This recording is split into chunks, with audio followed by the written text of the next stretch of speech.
a GT race was added on, and it has grown and grown in popularity. The free practice session then is underway. 30 minutes that we have with one or two well-known names in this, like Adrian De Silva, like Darrell Young, for example, who has been a winner here in the past. There, reluctant to get going at the moment, is Andrew Harrianto's Audi. The team's still working on that to try to fire up the engine, but the marshal's busily allowing everybody else through so they can clear the holding area. Lin Kang's Lamborghini goes through, and so the track, Alan Hyde, is live. GT3 cars around the Macau gear circuit are something to relish. Yes, We've totally enjoyed it very much over the past few years, and of course we have GT3 cars as part of next weekend, the 4-day meeting for the Macau Grand Prix weekend, with the GT World Cup next weekend, which is something to savour. But we've got GT3 cars this weekend with the Greater Bay Area GT Cup for GT4 cars we've just had on circuit. GT3 cars today we now have out on circuit as our final free practice session of the morning before qualifying gets underway this afternoon for race day tomorrow here for a celebration weekend, and it is the celebration of the 70th Macau Grand Prix here this weekend, and the place is absolutely bustling. So every hotel that you go to, the excitement, you can measure the fact that it's a 2-weekender this weekend to celebrate each decade. They did the same 10 years ago for the 60th celebration, and 2 weekends this year with some interesting races over the course of this weekend, and races that have indeed been topping the bill over the last couple of years here at Macau. So these are great races in their own right. Well, Darrell Young, who we saw a couple of years ago have that big shunt going down towards Lisboa, but won the GT Cup in the following day's race in 2021. Which was a remarkable story, wasn't it? It was, yes, having quarantined as well to do it. Yeah. He's probably going to start as the favourite, but amongst the others there is Chris Cha, who we've got used to seeing in GT4 machinery of late. There is Kevin Say, who is busy racing normally in British GT, but has also been in GT World Challenge Europe in the past. Kang Ling, who we saw in FIA Formula 3 for a time. The BMW there of Rancoon fan showing just how tight the Malco hairpin is. These cars, of course, bigger, wider than their GT4 brethren. It's all a little bit of a struggle on the first lap, just as drivers work out exactly where the line is and where they need to be to get the lock to kick in. Well, we said this earlier on, didn't we, about getting around the Malco hairpin and use the GT3 cars as the example. How are they going to work? Well, with an awful lot of precision is the answer. Well, so far so good, as they come booming over the line. So Darrell Young's Craft Bamboo Racing Mercedes, certainly one to watch, as onto a flying lap go those early drivers out of the pit lane. Lin Kang's Lamborghini over the timing line. 61 is the Adrian De Silva Porsche, the EBM entered car, EBM Earl Bamber Motorsport. Earl himself racing next week in the FIA GT World Cup. But Darrell Young really ought to be the class of this field, I would have thought. He knows the circuit inside out. He's got a good strike rate here. He's a very experienced, very versatile driver of single-seaters to touring cars to GT cars. And so let's just focus on this lap. This is Lisboa, turns through the right-hander, and then the Mercedes powering its way now up the hill. So the fact our commentary box is trackside, so you look down on the grid, we can also hear the cars and the different tones of engines and the different rumble of the commentary box is something to savour, isn't it? Yeah, it is. I mean, the Mercedes has a very distinctive engine, though. So do the Porsches, so do the Lamborghinis. And close your eyes, you can just about tell what car's going past you anyway, because they all sound so different. Darrell Young then doing purples, doing absolute bests then in the sectors right now. First 2 sectors go purple for Darrell Young, car 55, the car we're looking at now. And this is, yeah, that's unfortunate there, because a bit of traffic in front. I thought he had clear track. I was about to say, looked as if he had clear track, but not quite now. And this is not a good part of the circuit to have clear track. But I always get the feeling with Darrell Young that he's comfortable in doing this. Okay, I have to abort that lap. Yeah. Just sit, and I know I can go through. I know the track. I know the car. Yeah. Whereas other drivers that we've seen have a little bit more urgency about getting through. Impatience. Yeah. That's the word, isn't it? Yeah. We've seen a bit of that. And Darrell's, look, he's quite happy. He's backed out of that lap. Yeah. He's let the BMW go, and he can strike again because he knows what the circuit's like. So for him, this isn't about doing a time. This is more about just being comfortable in the car. Yep, got that line there. Yep, feels okay here. Working through a program. Threaded around Macau hairpin as if the car was nowhere near as big as it was. It made it look very easy indeed.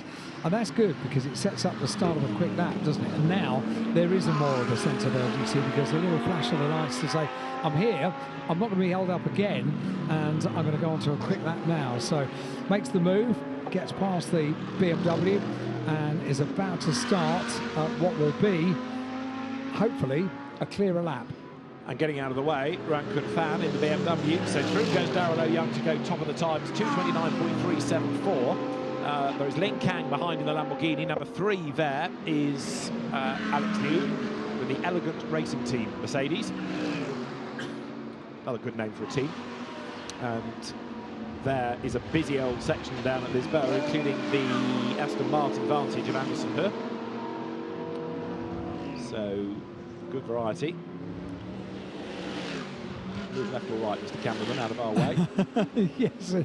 Nice shot for you, but you're not helping. It is a good shot, yeah. But not for us. Yeah. Anyway, you made your point. Move along now, please. So, number 3, Alex Liu, as I was saying, he's the next one to look for. Regular touring car driver. He did do one event this year, actually, in Europe, in the GT4 European Series. But he raced in Lamborghini Super Trofeo. He was 7th in TCR Asia a few years back. So, again, he's an experienced driver and doing personal best in sectors 1 and 2 on this lap. Darrell Young, meanwhile, although top of the times, that wasn't the ultimate quick lap, was it, for Darrell Young? But this time it's looking a little bit tastier because sectors 1 and 2 have gone purple. So overall best for Darrell Young on those first 2 sectors. Car number 55. Here we go. Darrell Young in the predominantly white, blue and red machine is now not going to be held up. That's good news. So Alex Liu gets neatly out of the way for a fellow Mercedes driver, and Darrell Young can press on around Donna Maria, that long left-hander. The car slightly getting away from him there, just had a little bit of a slide as he applied the power. So Darrell Young able to catch that, gets through the hairpin. He's got purple sector 3. Yeah. 3 purples. Okay, so at the moment he's just under 6/10 quicker. 4 purples. Lin Kang, 4 purples, right? It's like a casino slot machine, this going for you, with all the cherries aligning on the fruit machine. Right, so Darrell Young, 4 out of 5 in terms of purple sectors, absolute best. Therefore, he's going for 5 out of 5. Also improving is Min Hang. See what he can do, but here comes then Darrell Young now, and he is up towards the line and goes quickest again with 5 absolute best. It's the perfect lap. So 2:22.349. Briefly, Min Hang did go quicker, but ends up 3rd because it's Darrell Young from Lin Kang once more. Lin Kang there in the gold and black Lamborghini. So 1.7 seconds the advantage that Darrell Young has over Lin Kang in 2nd position, car number 6. This is only free practice, but it's a joy to hear and to see the GT3 cars out on circuit. Not surprisingly, we've been focused a little bit on Darrell Young because, as you said at the start of the session, it was really... Well, you're laughing at the photographer still being... Yes. He's moved over a bit. A touch, yes. Just a little bit. Darrell Young's backed off. There was also there, I thought, a little bit of activity at the Macau hairpin, suggesting that either somebody had run wide or they were trying to steer people back towards an apex. But anyway, I think the road is clear. There's no suggestion of a yellow flag. That's the Aston Martin go through. Anderson He, that's Lin Kang, who did also come to Europe many years ago to race in French Formula 4, in FIA Formula 3. Aston Martin has stopped at a really awkward place as well. So it's only just gone through shot, hadn't it, Anderson He? Yeah. And the car has just stopped. It's the Indonesian driver, you're right. So what often happens in a situation like this, the race director will give them half a minute, because that's, if you like, the power cycle. If, Reboot. for example, there's, it's stalled, then let them try and get everything on, rather than throwing a red. We've got a yellow flag out because of it, but if the driver can get it fired up and move it, then so much better. And that's what's being done from race control at the moment. I'm a big fan of the Aston Martin green. Yes. And that car up close looks spectacular. Just gorgeous. Yesterday, as we were making our way around, with the sunshine looking down, oh no, it hasn't rebooted. Red flag. Red flag. Oh dear, oh dear. Well, I think they got further than anyone else. Yeah, they did. Yeah. So, mechanical problem rather than an accident, but red flag for Anderson He in number 17. So let's have a look. There is Ling Kang's Lamborghini. Oh, no, he has hit. Oh, he did. Hit the wall? Well, I think he went wide, didn't he? There was dust. Yeah. At very least. So he's either hit the wall and something's broken, or something broke. But yeah, I fear there was contact. Yeah, I think you're right. Yeah. So red flag, and Darrell Young tops the times, a 2:22.349, as the GT3 cars make their way down into pit lane. Ling Kang is second, car number 6, 2:24.090, which means 1.7 seconds behind Darrell Young. Indeed, so I think you predicted Darrell Young would be quickest in this session, didn't you? I think you might have hedged your bets. Yes, well, only because he is so experienced. Yeah. Kevin Say, I think, is one to watch, because he has raced here before and he's won the Macau Road Sport Challenge in the past, but his racing in Europe would have stood him in good stead. And the one I'm interested in actually is Chris Cha, because we've seen him go well in the GT4 races, the GT Cup for the GT4 cars, but now stepping up to GT3 machinery, and let's see how he fares in this. Frustration for Anderson He, sorry to interrupt, but he just done 2 personal best on that lap. Oh yeah. Only to smoke the wall. Yeah. And therefore is 9th in the rundown of the order.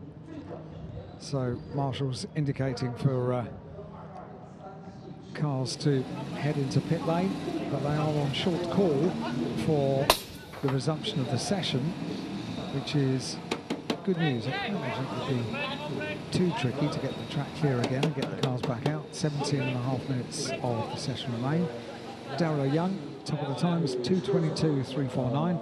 And now our chance to see the cars up close, and there is nothing quite as enjoyable as seeing these liveries up close. That MGM-backed Lamborghini, livery Lamborghini, looks another one of the cars in the paddock yesterday that looked spectacular in the sunshine, absolutely gorgeous. That is Darrell Young, quickest at the moment, car 55. Having a chat to the team. Quite an arty shot of the car there with the tree just in front of it. Quite like that. Number 3 is Alex Liu. And make no mistake, we've talked about how unseasonably warm it was yesterday, today as well. And when you put your fireproof overalls on, your fireproof underwear, your helmet, and then strap yourself into a GT3 machine, this is hard work. This is hard work.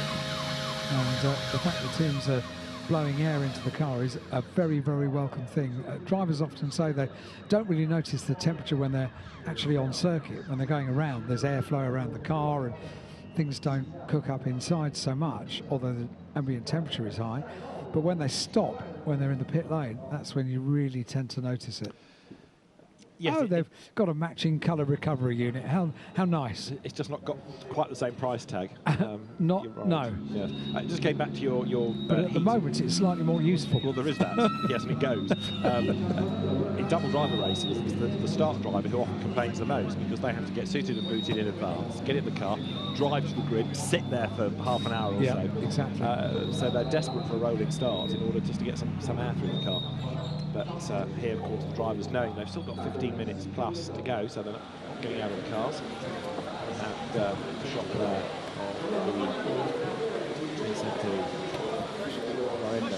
Audi, the Be Quick Absolute Racing Team. Chris Cha. And the blower is just to cool him down a little bit. Just any movement of air really inside the car, I think, is welcome.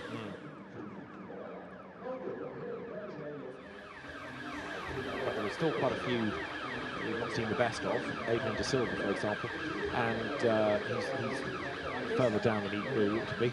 And Henk Kicks as well, the man who owns Be Quick, which is a motoring spares company, which used to be owned by Ford, and he was part of a management buyout of that, and based these days in the region. Raced in Malaysia, where he lived for a time, raced in Thailand, where he lives, and Henk Kicks, another great enthusiast, was racing. There it is, the B-Kit car. That's Andrew Harrianto's sister car. Andrew Harrianto, who's also been a prolific racer of just about anything going, whether it's been Lamborghinis, Audis, Porsches, raced in the World Endurance Championship for the Dempsey Proton team, winner of this year's Sepang 12 Hours as well. 3 more cars under investigation for the exiting the pit lane yellow line, which has been something we've seen in all of the free practice sessions this morning, which is the pit lane exit. And it's something which has been a feature of this morning. Let's hope it's not a feature of this afternoon when all of a sudden we get competitive for qualifying. The clock continues to count down, of course. This is a free practice session, so 13.5 minutes just over of the session remain.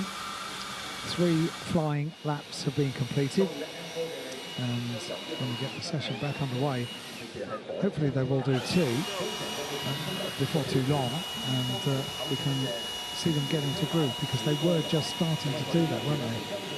Finding their place on track, finding clear track. It's a bit windy down there as well today. Trees blowing around. It is. The sun hasn't really broken through yet. I mean, it was blue skies and sunshine yesterday, so it's a very different day, back to being a little bit murky. Still, it's unpleasant everybody in shorts and t-shirts, or shirt sleeves at the worst. 18 with a bonnet up is Kevin Say, the Macanese driver for Toro Racing. Winner of a British GT race at Alton Park. Probably the first, if not the only Macanese winner of a race at Alton Park. Wow. I think. But wasn't it Raffaele Marciello that said doing the British GT Championship was so refreshing for circuits like Alton Park? Yeah. Was that the quote? Was that what he said? If it wasn't Raffaele, it was Jules Gounon, who came a year before him. But yes, I mean, I remember talking to Jules for the telecast at Alton, and he never raced there before. His father had never raced there either, and his eyes were out like Chapel Hat Patches. I just can't believe this place. It's fantastic, and he couldn't have been a better ambassador for it. Yeah, Kevin Say came in 21 and won a guest outing with Tom Onslow Cole. Did he? Wow. Yeah. And most recently has been in the Sky Tempesta racing McLaren, where Andrew Kirkcaldy run, Chris Fodden shared McLaren British GT. So as the green flag is now shown, the session is back live. 12 minutes and counting then of our last free practice period before we go into the 5 qualifying sessions for the other half of the day. So tyre warmers coming off the car of Darren O'Young. It's dropped down and very quickly sent on its way. A sense of urgency about that. That was good work by the team to be able to respond to that green flag at the end of the pit lane. Things back underway. You mentioned also the tyre warmers, and you're right so to do. The majority of international GT racing, not exclusively, but the bulk, certainly in SRO's portfolio, is on Pirelli tyres. And these all run on Michelins. So even if you think you know your car inside out, it might have a slightly different feel to it on a different tyre. Might react slightly differently. Yeah. There's something else to factor in. And again, drivers straight out, just want to get the warmth into the tyres again, get the pressures up, get the temperatures up, and then they'll be able to exploit those once the outlap is completed, and we'll see hopefully that we can go to the end now. A grid of dream cars make their way back out onto the Kia circuit, a dream circuit and a dream grid as well. Our first chance of savouring GT3 machinery around the Macau circuit, as the sunshine does come out now here at Macau for the resumption of this session. As David says, our final free practice session of today, our final free practice session of the weekend, in fact, because it's qualifying for the remainder of this afternoon and then racing all day tomorrow. 2 races for Formula 4. They bookend the date, 8 o'clock in the morning and at 20 to 4 in the afternoon, and the GT3 cars that we're seeing on circuit will race just shortly after midday tomorrow at 12:50 for the GT3 cars. For now, they've got the job of getting everything back up to temperature, get the cars and the brakes, everything working nicely, and they're doing it in a rather large gaggle of cars, aren't they? We've seen that so many times today. They leave the pit lane for the resumption of the session and then have to deal with the result of that, which is to be in traffic. At the head of that traffic is Darrell O'Young. That was really good by the team to get that car out and on its way. Good work. Kevin Say is behind him. Darrell O'Young's Craft Bamboo racing car. Kevin Say's pink and purple car. Looks a bit like a bruise, that Mercedes, but that's from the Toro Racing stable. And then the Audi third in the queue is the car of Henk Kicks. No, Andrew Harrianto, sorry, the sister car, isn't it, that's gone out ahead. And now Kevin Say backs it off so that he can let Darrell O'Young get away and he can pick up his own speed coming down the hill towards Fisherman's Bend and hopefully carry that momentum onto the start of the next lap and he can go for a time. And once again, we've got notification that this time Alex Liu is under investigation for... So is there something different about the yellow line coming out of pit lane this year? Not They've changed it. I don't remember seeing that so much before. But certainly we've had at least one car being warned about that in every session this morning. It might be that drivers sort of try to get over to an apex sooner, just clip it rather than clear it completely. Yeah. Well, Darrell O'Young goes through then onto a flying lap, and going after him now is Min Heng, another of the Mercedes AMG drivers who's worked his way nicely through the traffic on that outlap as well. 8 minutes and 15 seconds of this free practice session remain for the GT3 cars, just savouring the noise as they come past on the start-finish straight to go on to a flying lap. The rest of the field all making their way through. First out is Darrell O'Young. He is already top of the times by 1.7 seconds. 2:22.349 is the best lap of this session so far. And of course, all of this is uncompetitive. They get to qualifying in one session over the course of half an hour this afternoon. 2:45 this afternoon they'll be qualifying. But for now, just enjoying it. The GT3 cars also, they sound a little bit different around here because the noise reverberates around the street circuit. You've got the barriers, you've got the walls, and if they don't sound pretty incredible already, they sound even more incredible when amplified by all the furniture we've got around the circuit. I mean, it is one of the good things about GT racing. The cars are different shapes and sizes, but yes, for me, it's the engine note, the sound that is so much of the appeal. And you know, sports car racing has gone through different iterations. It's currently got hybrid in sports prototype racing. We had the whispering diesels for a time as well when they were vogue. Before, it's amazing to think, isn't it, that in quite a short space of time, diesel's gone from being the technology that manufacturers wanted to almost being embarrassed to have. But anyway, such is life. Right, here to Melco hairpin come the Mercedes. Kevin Say then behind Min Heng. Got a yellow flag at turn 15, so that is police. Darrell O'Young's going quicker again, but I've got a horrible feeling that we might be up for another stoppage here if that yellow doesn't disappear. We'll find out in a moment because Darrell O'Young comes to the end of the lap. There he is. He's gone purple in sectors 2, 3 and 4 on this lap. Let's see if it goes 5 as well. Towards the line. Done it before. Breaks the beam. Doesn't go faster in the sector, but the lap time is quicker. 2:21.07. Min Heng goes second, and Kevin Say fourth behind Ling Kang now. So Darrell O'Young's advantage over Min Heng in second is 2.6 seconds. It's quite a lot, isn't it? It is. It's a long circuit, but that's still pretty impressive. Yeah. 2.6 seconds the advantage for Darrell O'Young. 5.5 minutes just over of the session remaining, and we're looking at Kevin Say. That's pushing on as well, isn't it? It is, yeah. See that going into Lisboa, neatly around Lisboa as well. That was nicely done. Macau Road Sport champion, and there is the reason for the yellow. Andrew Harrianto is in the wall, and I don't need to do the rest of the sentence, do I? Because if that car doesn't get away from, it's police, isn't it, that he's gone wide and gone off, then so it's going to be a stoppage. But the crane is there, so I think they're hopeful that they can get the session to the end and move that car, even if it has to be suspended out of the way.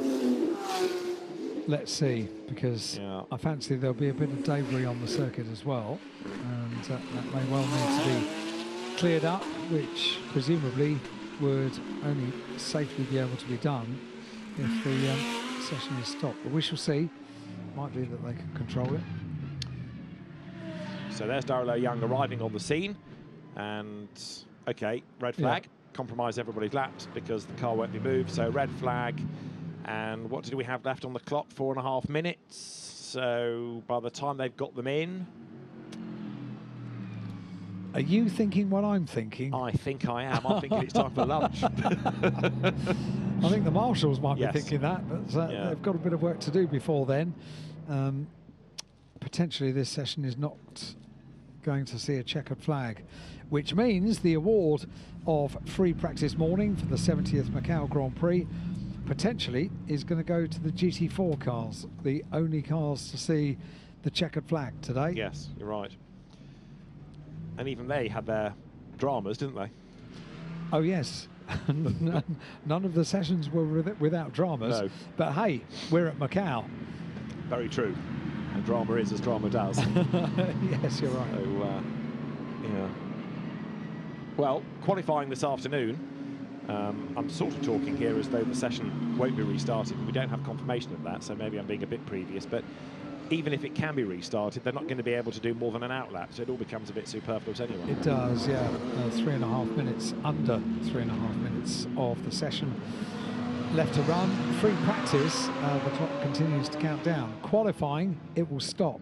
So this afternoon is going to be very different. But yeah, the sessions this morning, there's never been a session really when they can properly get into a groove lap after lap. Right.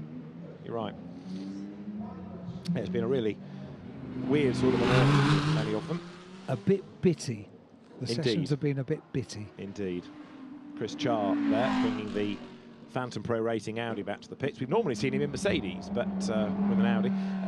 Audi's future, of course, is a big GT talking point of late, because Audi Sport, all the cars are going into the paddock, by the way, and the session will not be resumed. Yeah. Audi Sport cutting back so it concentrates on Formula One, although there is talk that because Audi is such a strong brand in Asia, there might still be some sort of motorsport program over here. Yeah. But what it's going to do to GT racing for next year, and to a lesser degree touring car racing, is put a lot of drivers on the market. Right then, so the session will not be resumed. That's the end of free practice. Qualifying will begin in 40 minutes and a bit with the first of the sessions for tomorrow's races for this first weekend at the 70th anniversary event of Macau Grand Prix. And Darrell Young topping the times then at the end of the free practice session. But like all of them, when it was going, it was good, but just those constant frustration. Just a joy to see the cars on the circuit, isn't it? Absolute joy. GT3 cars at Macau, superb. So looking down to the grid, to the pit lane, and the cars going into the paddock behind it. And Darrell Young, Min Heng and Lin Kang, the drivers then at the top of the times, from Chris Charr and then Kevin Say rounding out the top 5. But we'll have a leaderboard to confirm that. Thus, with a 2:21.076, Darrell Young's time, 2.6 seconds up on Min Heng. Lin Kang third from Chris Charr, fourth. Kevin Say next from Chang Chen Shang and Lulik Ka. Then Kuo Sin and Liao Yang. Anderson He, who stopped out on track 10th, but the cause of one of the 2 red flags. Ran Kun Fan next from Andrew Harrianto and Li Ching Xin. Then Lin Hao. Henk Kicks was 15th. Vicento Florendo 16th. And Adrian De Silva rounding out the times at the